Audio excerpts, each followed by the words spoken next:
really know how I can follow up their performance, but I'm going to try my best.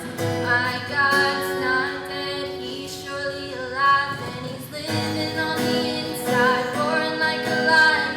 God's not dead, he's surely alive, and he's living on the inside, roaring like a lion. He's roaring like a lion.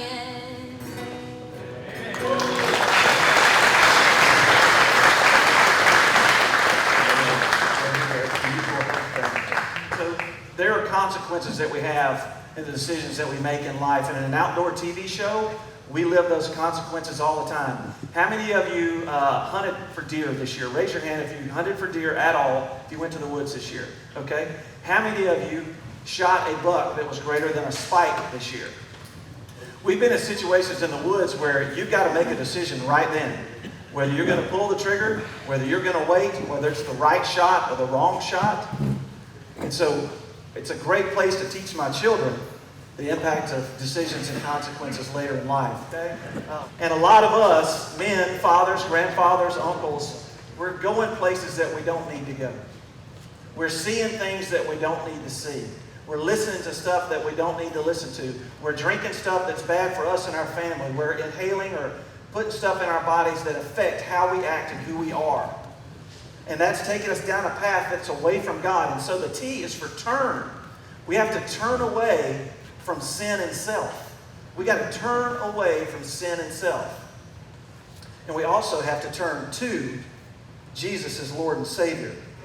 So if you'd like to receive Christ as your Savior or renew your commitment to God, you can do that. We have the ministers down front. They can encourage you and pray with you.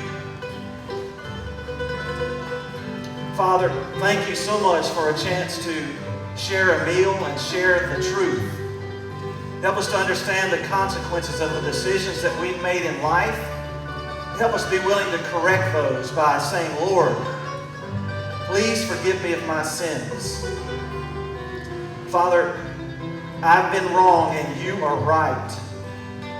I want to live my life for you. If you've prayed that prayer tonight, would you like to come forward? Or would you like to raise your hand and let us know that you want your life to be changed?